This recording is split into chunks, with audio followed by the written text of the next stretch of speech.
Action, you see, feeds and strengthens confidence. Inaction, on the other hand, in all of its many forms, feeds fear. I've heard it from actors, newscasters, professional athletes, even paratroopers. It's the waiting. It's the anticipation of a big event. That's the hard part. Once the action starts, nervousness and fear dissipate. But the longer the action is postponed, the greater the tension and fear become. So, if you're dreading making a certain phone call, make it, and the dread will disappear. If you're afraid of confronting a problem with your superior, don't put it off. That will only increase your anxiety. Discuss it, act on it, and discover how those worries are conquered. Make this a resolution. Build your confidence and destroy your fear through positive action. Someone once said that the most difficult problem in life is getting out of a warm bed into a cold room. That's a difficulty a lot of people face. The longer you lie there thinking how unpleasant it will be to get up, the more difficult getting up becomes.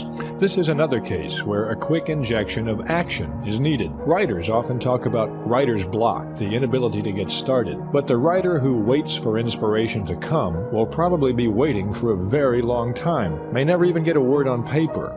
Salesmen have frequently noticed that the hardest call to make is the first one of the day, the one that gets them started. But until the salesman takes the plunge, he or she is not a salesman at all. They're just a person thinking about being a salesman. But listen, here's a writer with an idea about getting started. When I've got deadlines to meet, I simply can't wait for the spirit to move me. So I use what's called a mind force technique. I make myself sit down at my desk, then I just pick up a pencil or a pen or whatever, and I just go through the mechanical motions of writing. Sometimes I just doodle, sometimes I just, the idea is just to get my fingers and arms in motion. If there's a particular subject I'm writing on, I'll start writing anything at all that I can think of about that subject. Pretty soon, without being conscious of the transition, my mind gets on the right track and I just go from there. People who get things done in this world don't wait for the spirit to move them. They move the spirit.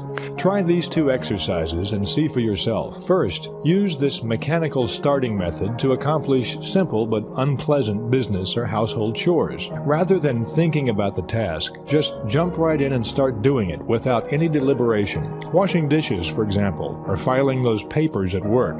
Don't even let yourself think about it. Just start doing it. That's the most effective way to handle these chores. Second, once you've done a few chores this way, use the mechanical method to create ideas, map out plans, solve problems, and do other work that requires top mental performance. One good way to get going on big projects is with a very inexpensive investment, a pencil and paper. With these two tools, you can tie your mind to a problem. When you write a thought on paper, your full attention is automatically focused on that thought. That's because the mind is not designed to think one thought and write another at the same time. And when you write on paper, you write on your mind, too.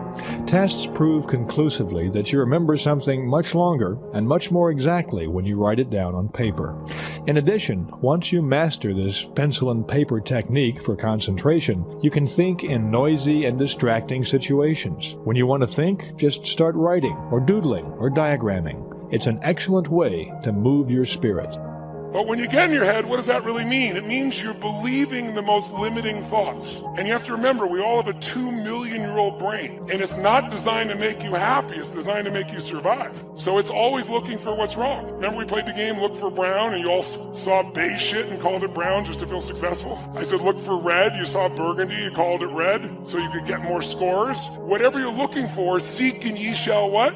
Find. It says that in a very good book called The Good Book. And you don't have to be religious to understand this, that this is a fact of life. So if you and I are going to really take things to a different level, we got to see what could mess it up. So the mind could mess it up, but what aspect of the mind? What makes us start to believe those thoughts? What's the emotion that messes us up? What is it? It's absolutely fear. But there's more than this. Every day of our lives, we live in a world that is incredibly complex. It is no more stressful than World War II, when none of us in this room probably remember that time, but it looked like democracy was disappearing and the Germans were going to win at one stage. That's stressful. Being in a foxhole is stressful. You're not making as much money as you want, or being a little overweight, or someone calling you names online. That shit is not stressful. We're making it stressful. We've lost perspective. Who's with me on this? Say I. So what's really useful, I think, today is for us to figure out what messes us up. And one of the biggest things that messes us up is expectation, right? What did we say the other day? Trade your expectations for appreciation and your whole life changes. Because when you're expecting things and it doesn't happen, you get upset. So that first day also was all about, what if you lived your life and you made a decision? And the decision was, life is too short to suffer. It's too short to be stressed, pissed off, fearful, worried. Who's with me on this? But our minds, our survival software, is always looking for it's wrong. Our job is to create the happiness. And the only way you do that is you draw a line in the sand and say,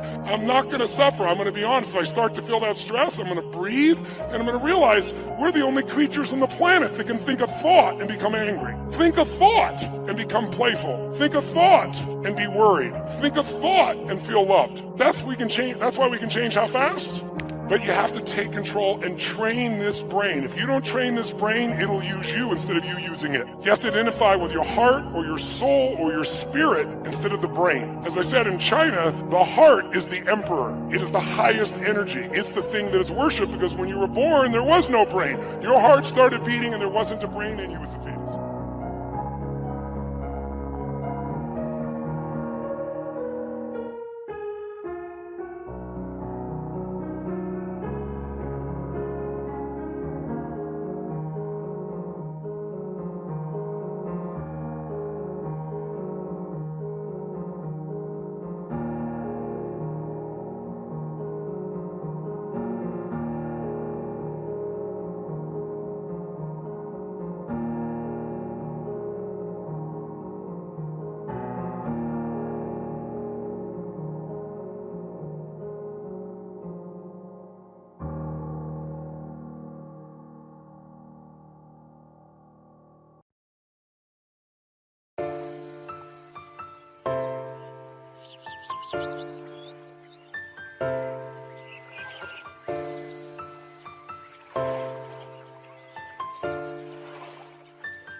Ultimately, if you're going to have lasting change in anything, you're really talking about just raising your standards. I mean, I always tell people, if you want to know how to change your life, I give it to you in 3 words, boring as it sounds: raise your standards. And what does that mean? Corny as it sounds. Raise your standards. Oh, thank you for the breakthrough thought, Tony. I'm glad I wasted my time watching this little email with you. But think about it. Lasting change is different than a goal. You don't always get your goals, but you always get your standards. Maybe it would help you is to think about it this way. I try to explain standards to people with a different set of words. Think of it as everybody in life gets their musts. They don't get their shoulds. You can learn all the techniques in the world. If you don't believe in yourself, it won't happen for you. Jot these questions down. Question number 1, what makes life valuable? Interesting philosophical question. What makes life valuable? Human life. Now that we find ourselves on this spinning planet, a chance to live a human life, what would make it valuable? Second question, what makes life worthwhile? Third question, what makes life work well? Good practical question. Now, under work well, we could put, spiritually, socially, personally, economically, physically. There's a lot of different aspects to making life work well. But that'll suffice, because those questions, I think, are very vitally important. What makes life worthwhile? What makes it valuable? What makes it work well? And all the aspects. If your life doesn't work well in some aspects, what would you fix? And I've got some good answers on that. There's usually about a half a dozen things that makes 80% of the difference. That's the formula. You've got to focus on you.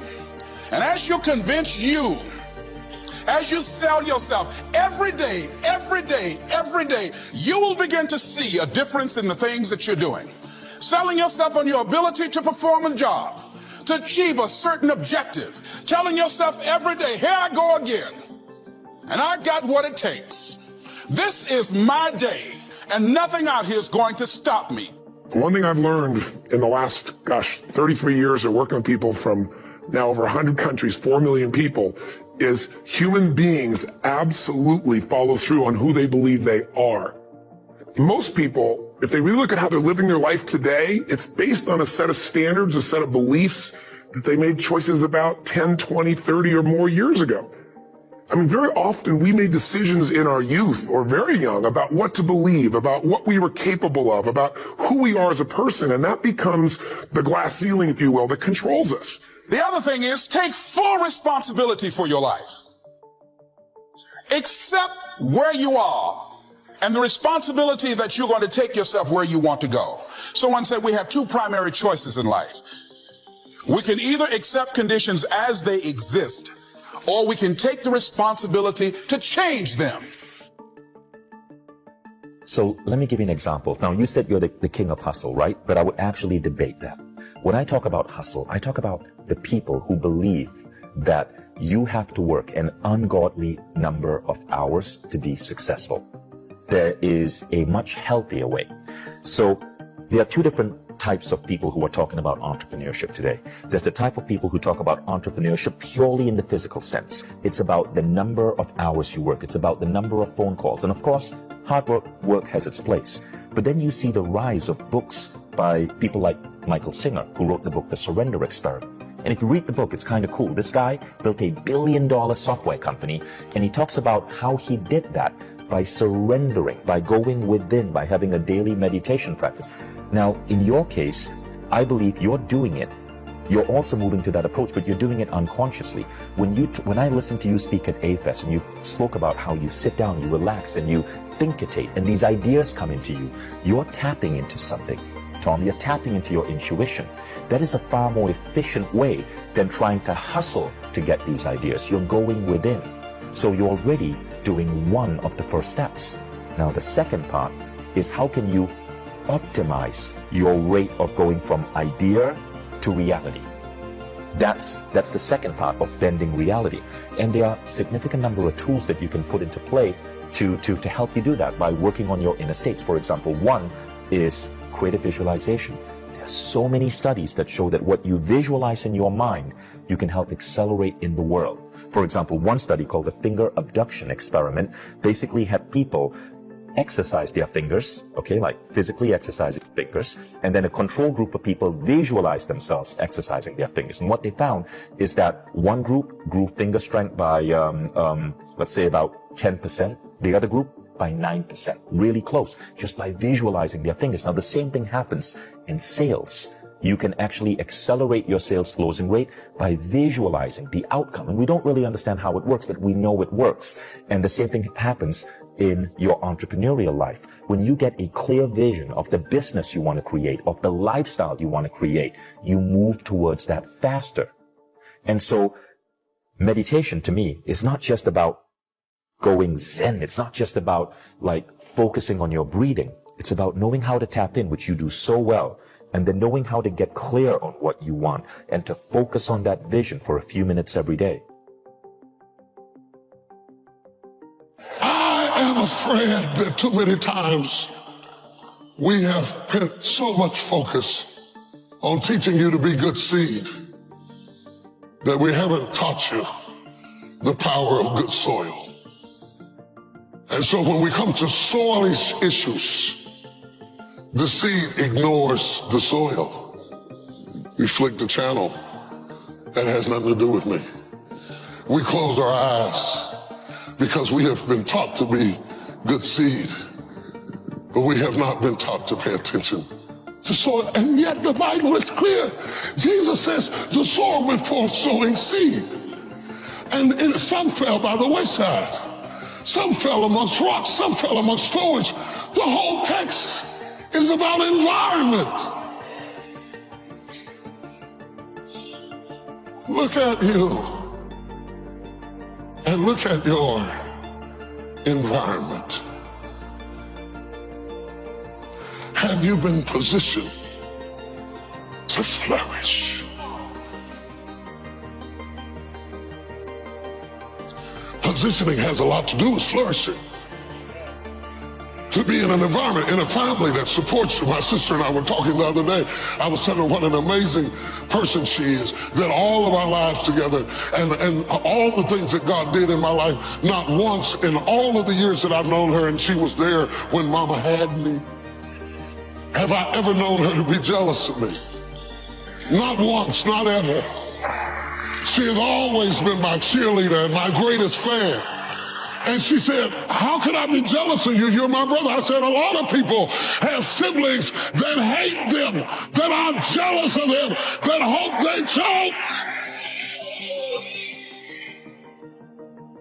And some of my development has to be that God planted me in an environment of people that supported me. My brother, my sister, my mother, my father, they all supported me. You can have good seed, but if you've been in bad soil, people who hated you, environments that denied you, education that underserved you, communities that limited you, mentalities that poisoned you.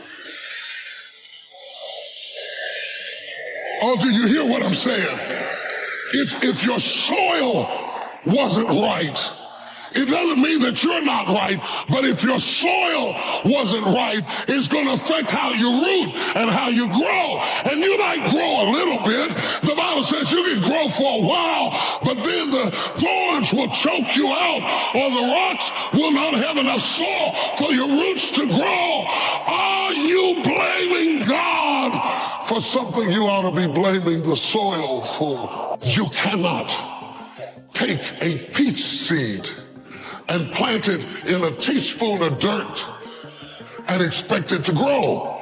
Though the teaspoon of the dirt is the same size as the peach seed, it will not grow.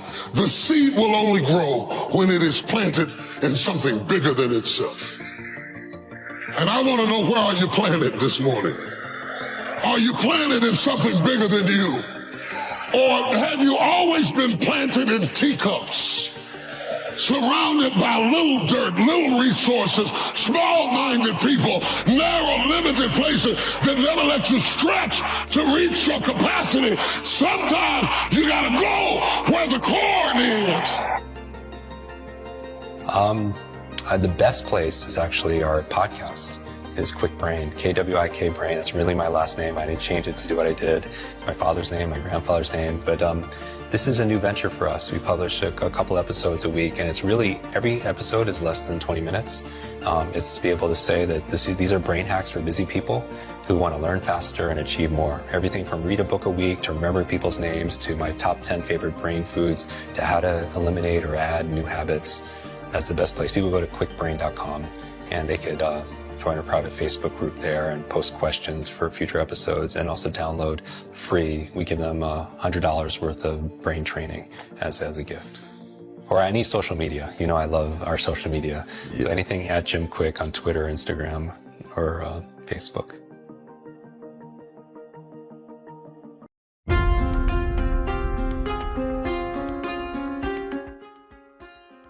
Can you really see through the darkness? You are wandering and you have no idea where to go. You are wandering and you have no one to turn to. Can you see? Can you see through the darkness? Can you feel your purpose? Nothing can stop your purpose. Nothing can stop what's meant for you. Nothing around you can stop what's already yours. Your destiny belongs to you. Do you feel it? Do you understand the purpose behind the darkness? It represents something. It serves a purpose. It's an unknown purpose that many of us never would understand. Can you see through the darkness? You travel down this path. You travel down this path of the unknown, and yet you are afraid. You are afraid because you don't understand it. You are afraid because you feel empty. You are afraid because no one is there to help you. I would like to introduce you to the light, to the dawn, to the beauty, to the understanding, and knowing that this is the joy. This is the joy that you must embrace. This is the moment of happiness, without any despair, without any rejections. We are the revolution if we cease to conform with traditional, programmed, this is how you do it, reality. All the great changes of society and changes of anything, the great visionaries, all of them have been ones that have walked out of the program and taking the shit for doing so. Because out of the program is the only way you're going to push on in terms of understanding what life is about, who we are and where we're coming from. The greatest fear in the world is the opinions of others, and the moment you are unafraid of the crowd, you are no longer a sheep. You become a lion, and a great roar rises from your heart. The roar of freedom, of being you and not someone else's version of you. Come out of the masses, stand alone like a lion and live your truth according to your own light, not someone else's version of it. Expressing our uniqueness is a revolution that will change everything, because the program depends on that not happening. It is better to live one day as a lion than 100 years as a sheep. What's the point? Doing what is right, no matter what you are told, is the spirit of change. Because if you don't do that, you're just operating within the circle and nothing changes. You have to step out of the circle and do what you believe to be right rather than what you are told to do, to break out of the program, out of the circle, and thus move society forward. Oh, it's so simple, expressing our uniqueness. Do not go where the path may lead. Go instead where there is no path and leave a trail. That's how you change the world. That's how you change the world. It's the only way. Yeah. And you find you can fly. Doesn't mean there ain't challenges, but my God, you find your life changes and it becomes the adventure and not the chore. let's roll, man. This is starting to get painful. This is uncomfortable. So you sit down. You have to figure out ways, and everybody's different. That's how the book kind of talks about, like we all have these things about, 5 steps to this and 4 steps to this. It's a lot more than that. That's all bullshit. It's a practice that you have to, it's a habit. So if you know that at 40%, I'm feeling pain. At 40%, I'm feeling pain. That's where the 40% rule kicks in. Now it starts. Okay, I'm feeling pain. My mind's saying all this to me. It's saying, get out of here, run, flee. The fight or flight kicks in. Okay, we're done. We're not good enough. It starts telling you all these things. You start to believe it because the mind controls all. This is the time where you have to gain control back of your mind. It's okay. Let me see if I can go 45%. And once you start giving yourself more and more hope and start realizing, okay, the mind starts to be, okay, what are you doing? We're supposed to be going right and you're going left. You start then controlling your mind. Start finding more in yourself. And then it goes from 40% to a lot further than that. But that's the start of it though. Get to the spot where your mind is saying stop. Wherever that is, you gotta get there first. And then that's when that starts to work for you. You gotta control yourself in that moment. Your brain likes to gravitate towards what it's most familiar with. The brain loves familiar things, okay? So the more you think about something, the more you place yourself on that beach, in that house, with that amount of money, with that body, the more repetitive it is that you place yourself in those things, those places, and those situations. The more your brain becomes familiar with it, the more it gravitates towards it. You can't think about it once. It's the repetition over and over again. Your brain begins to think, oh, I belong here. We belong here. You actually eventually convince yourself literally that you belong in your dreams by the repetitive and specific thinking and visions of them over and over again. One thing to be conscious of is the RAS doesn't reveal to you necessarily what you need necessarily, because what you need has always been there. What it does is it opens you up to seeing, hearing, feeling, tasting the things that you need in order to attract them into your life. The last part of the steps that I want to share with you is that you've got to control the beginning and the end of your day with your thinking. And so one of the first things you need to do when you wake up, after you do your stretching, your prayer, your meditation, whatever it is to take a 5-minute window and control your thinking, whether you after your meditation, your prayer, whatever it is, but you take a 5-minute window and you visually see your goals and dreams. Picture them as videos in your mind. Picture them as you possessing them and see them written down on a sheet of paper.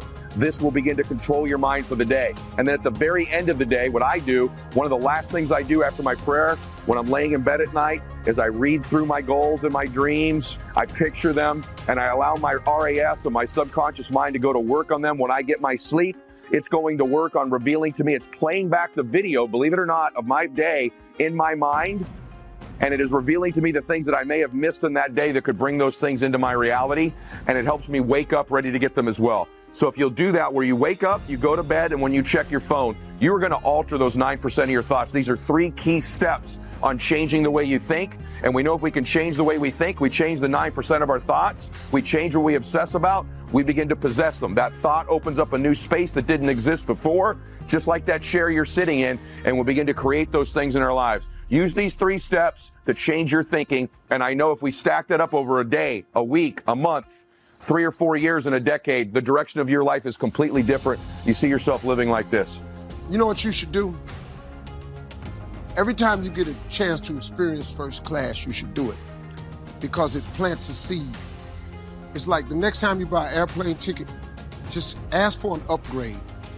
Pay a little extra money to fly first class. What it does is it conditions your mind. Once you get in first class and you see how wide the seats are, and you find out why they shut that curtain, see, because they shut that curtain because they can't let you see what's going on up there. They passing out hot nuts, everybody get a washcloth, they got a menu, you get to decide what you want, all the drinks is free. Once you sit in first class one time, the next time you get on a plane, it's very difficult to walk past them seats. And then your mind starts thinking of ways to get back to first class. And guess what? That's what you start attracting to your life. And you start behaving and producing stuff to get you back into first class. And next thing you know, you attract the thing you need to produce the outcome that you want. Life is all about the law of attraction. That's how you do it.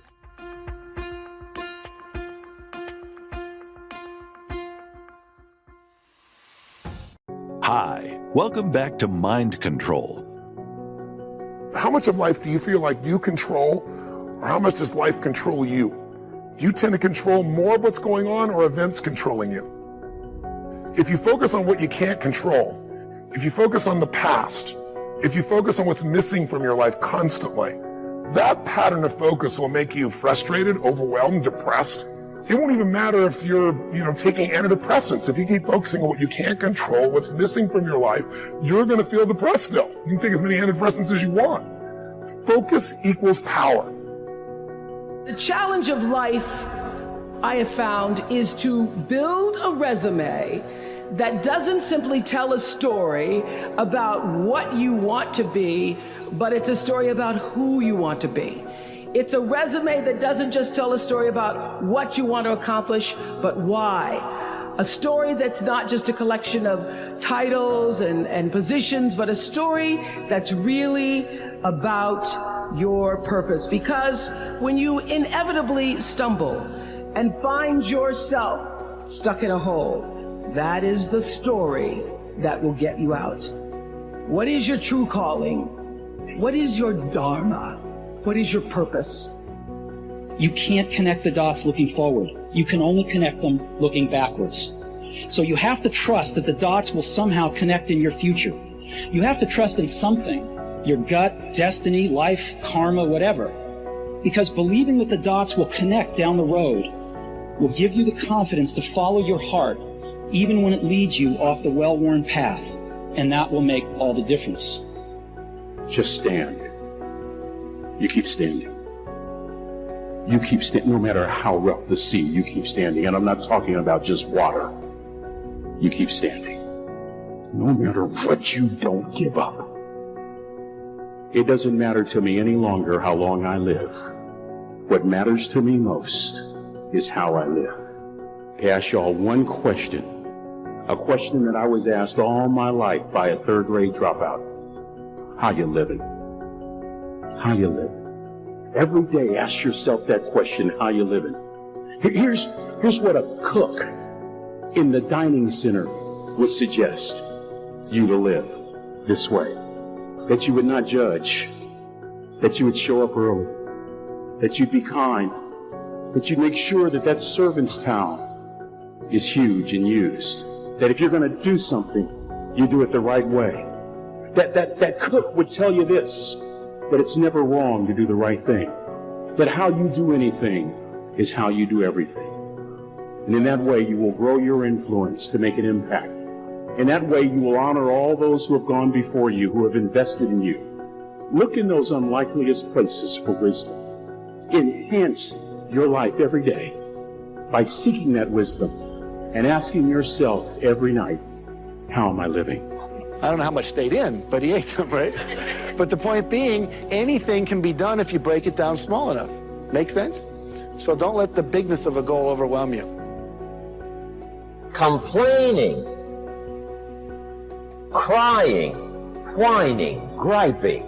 A Bible word called murmuring. See, that'll ace your future. Spend 5 minutes complaining and you have wasted 5. And you may have begun what's known as economic cancer of the bone. Surely they will soon haul you off into a financial desert and there let you choke on the dust of your own regret. And not only is it important for you to know it's possible for you to choose your future, but it's necessary that you work on yourself, that you develop yourself. It's necessary that you get the energy drainers out of your life, people who don't want anything, people who are not striving, people who are not challenging themselves, people who aren't growing, people who have stopped dreaming. It's necessary that you align yourself with people and attract people into your business who are hungry, people who are unstoppable and unreasonable, people who are refusing to leave life just as it is and who want more. My mother used to say, birds of a feather flock together. If you run around with losers, you will end up a loser. It's necessary that you get the losers out of your life if you want to live your dream. One person can change the world by giving people hope. So if you want to change the world, start each day with a task completed. Find someone to help you through life. Respect everyone. Know that life is not fair and that you will fail often. But if you take some risks, step up when the times are the toughest, face down the bullies, lift up the downtrodden, and never, ever give up. If you do these things, the next generation and the generations that follow will live in a world far better than the one we have today. And what started here will indeed have changed the world for the better. Let's look at this idea of specificity for a minute. Like a winter home in Hawaii. Very nice. But if I say, I will own a 2-bedroom beachfront villa on the west coast of Maui, Hawaii by June 1st, 2003, does that sound a little more clear? Yeah. And until you get specific like that, the creative part of your brain won't jump in and decide how to help you get there. And that's why a lot of people never get their dreams, because they don't make them specific enough. You got to get real nitty-gritty. Break it down. How much by when? I want a better relationship with my husband. Well, what does that mean? But if I say I want to spend an hour a week sitting opposite my husband talking about real things that matter, no TV on, eye-to-eye communication. Now that we can measure. Did you do it for an hour? Want to have more fun. What does that mean? Well, what if I say I'm going to listen to comedy albums twice a week for a minimum of an hour? You're probably going to have more fun. So make it specific, make it real. Some people say, I want our business to increase. Well, how much by when? I want the reading scores to go up in a school. How much by when? Until you have that, you're not going to make progress. And so many people's dreams never get completed because they're not clear about the specific number of how much by when.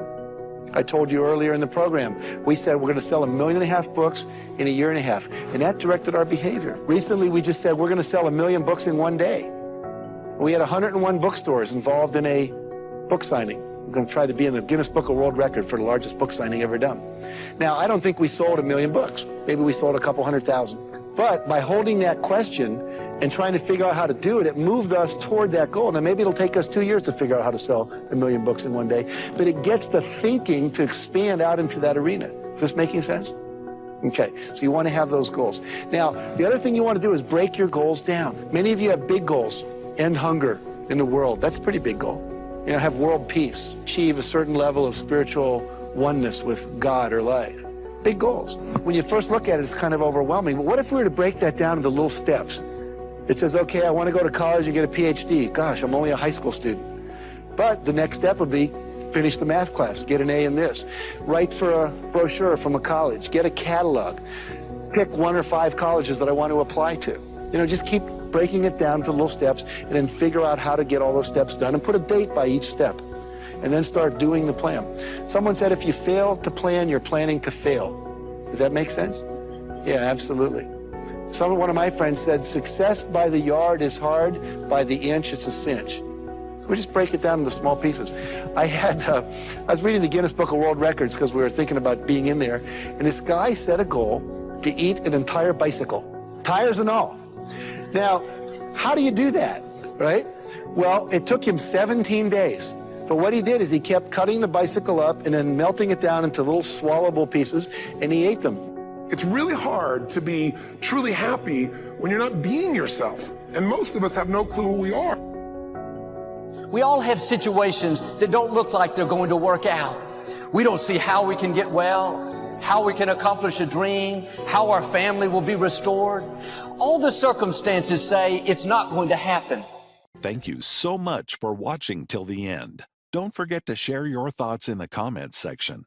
Please also like, subscribe, and share this video with your friends and families. Please watch our other motivational videos. Thank you again.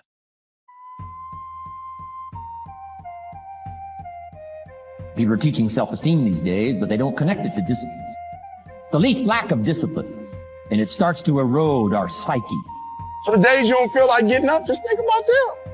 Somebody tell me in this room, when you think about your siblings, when you think about mom and dad and grandma, when you think about your uncle and aunts, when you think about those coaches, those people who've been there for you, just raise your hand if you said, E.T., sleep is better than that. Make sure that as an inspiring actor, that it is your gift to act, not your passion. You gotta be careful about pursuing your passion, young people. Keep it moving, be productive, be powerful, and from the bottom of my heart conduct. Your business. This Is It Your Journey can be seen millions and millions of miles away in everything that you think. Therefore, you shall be greater than your fears. Be stronger than your doubts, because your mind is very powerful. Stop being sorry and start doing better. Better within you, better than anyone has ever seen, better than your mistakes, better than your failures, better than those that doubted you. Lift yourself up. Stop with the excuses. Stop doing things that you know that is not right doing. One of the greatest temptations is to just ease up a little bit, right? The slightest lack of doing your best starts to erode the sight. Instead of doing your best, doing just a little less than your best. Sure enough, you say, well, it's just going to affect my sales. No, it's going to affect your consciousness. It's going to affect your philosophy. Now you've begun in the slightest way to affect your own philosophy. Here's the problem with the least neglect. Neglect starts as an infection. And if you don't take care of it, it becomes a disease. One neglect leads to another. The worst of all, when neglect starts, it diminishes our self-worth, our self-confidence, our self-value. Many of you are denied your dream and your goal because you have a consistency versus an intensity problem. Consistency is when you do something. Intensity is how you do something. You say, well, how can I get back my self-respect? I'm telling you, you don't have to go to 29 classes. All you have to do is start the smallest discipline that now corresponds to your own philosophy, like I should, and I could, and I will. No longer will I let neglect stack up on me so that I will have the sorry scenario 6 years from now, giving some excuse instead of celebrating my progress. That's the key to discipline. Okay? Let's get kids involved in the least of discipline. One more, and then one more, and then another one, and then another one, and then some more. And the first thing you know, you're starting to weave the tapestry of a disciplined life into which you can pour more wisdom and more attitude and more strong feeling, more faith and more courage. Now you've got something, a vessel in which to put it. And now the equities start to flow. And the early return, I'm telling you, if you'll start this process, the early return will have you so excited, you'll commit yourself to this strategy for the rest of your life. And that's why many of you, no matter what you do, no matter how much you do it, no matter who you're looking at, no matter what you read, you're going to be denied because you think that just being consistent at something is going to let you win. It just, that earns you a right to win. That I'm being denied that corner office. I'm being denied that car. I'm being denied this quality of life. I'm being denied that opportunity, this scholarship. I keep getting cut off the team. You know, if I just stay, if I just keep practicing, I just stay around this team, sooner or later I'll make it. No, you won't. No, you won't. Because consistency does not guarantee you the win. Many of you, as bad as you don't want to accept this, you're never going to win. Because you're not intense enough. And until you get intense to the point that nothing will get in your way, that you will not get in your way, you'll never win. All the things that will make you better depends on how you think, how you feel, what you do. How you perceive there are going to be times that you're going to want to give up, but you'll have the permission to do so. You must carry on the good fight. What great is in you if you don't believe of your greatness that you possessed inside? What good is your greatness if you don't stand on it? How can you hold on to who you really are? Inside the water may be a little rough. The tide could be coming in, but you got to keep on fighting. You got to keep on. Just raise your hand and tell me, anybody in the room, sleep is better than them, Eve. No one's going to do anything for you. Couple rules of being a real leader. You need to take responsibility for your own life. Bringing energy to your team. Leading in recruiting. Leading in leadership. Leading in growth. Nobody owes you anything, but you owe other people everything. How bad do you want? You want it as bad as breathing? You want it as bad as anything you ever wanted in your life? And if you calibrate it at the highest enough levels, what I found is the people that are the hungriest, they find a way. When you know why you want something, when it's desperation, is something that most people avoid. They think desperation is a weakness. You should pursue your gift. The Bible says your gift will make room for you and put you in the presence of great men. It says nothing about your passion. A lot of people pursue their passion and they forget about their God-given gift. Your greatest chance for success lies in pursuing the gift. So make sure you're not pursuing a passion. I'm passionate about golf. I love golf. I can't play golf. I love being outside. I love the carts. I love the grass. I love the challenge. I'm not a good golfer. I'm passionate about it. Got the clubs, the clothes, golf simulator, putting green in my backyard. I got sand trap in my backyard. Still can't get out the damn sand. Swimming this path that you are taking right now, this emptiness that you are feeling, right now it is only a temporary magic, temporary thing that is going on inside of you. Right now it's only temporary, but it is necessary that you struggle, it is necessary that you feel alone, it is necessary that you have to continue to go forward. This is not the time to quit, this is not the time to give up. Even when you think you're weak, you have a way to be strong. Yes, darkness is upon you, but there will come a time. The sun will shine dawn. Is coming, the sun is going to rise, and you will see the light within you. And I'm here to tell you, desperation is one of the most powerful emotions you could possibly possess, because when you're desperate, you find reserves and reservoirs of ideas, talents, when you find yourself in a desperate situation. So ironically, the one thing most people avoid in their life, hunger, which is caused by being desperate. When you're starving, you become desperate. Think of somebody who's starving on the street. How resourceful would you get if your children were literally starving and you had to feed them, right? So the number one thing we need more than anything to win is hunger, which comes from a state of desperation. Yet we're constantly trying to comfort ourselves in the real world to avoid the state of being desperate. I knew someone was better than me. There's more talented people than me, probably more talented than you. But like my dad said, the best ability is availability. You might outwork me for 30 days or 60 days or 90 days, but you ain't gonna beat me over a year. I can get out, but I can't put the ball where I want it. So you gotta make sure that you're gifted at it to pursue it. That's first. I can't tell you how many people are in Los Angeles, California, working at restaurants and Best Buys with their headshots. And every time you walk in there, Mr. Harvey, can you take my headshots? I said, what do you do? I'm an actress. What have you acted in? Nothing. I'm an aspiring actress. If you haven't acted in anything, then you're not an actress. You should go on some of these calls looking for tall, beautiful women, and you walk in the casting room and oh my God. Oh my God. The most stunning women you've ever seen. Can't remember a line. So be careful. It's doable, but you have to make sure that it's your gift. Nothing can stop this, because that light has already been there, that light is embedded in you, that light exists in you. The time has come for you to succeed, for you to stand tall, for you to understand that you've got a mission and your mission is not done yet. Every day it's not going to be a good day, but every day is a blessed day. Because you are above the ground, you are walking tall, there is no time for sorrow. Because misery has no place in your life. The mind is a powerful weapon, because no matter what's happening, your mind does matter, and if you put the wrong things inside of your mind,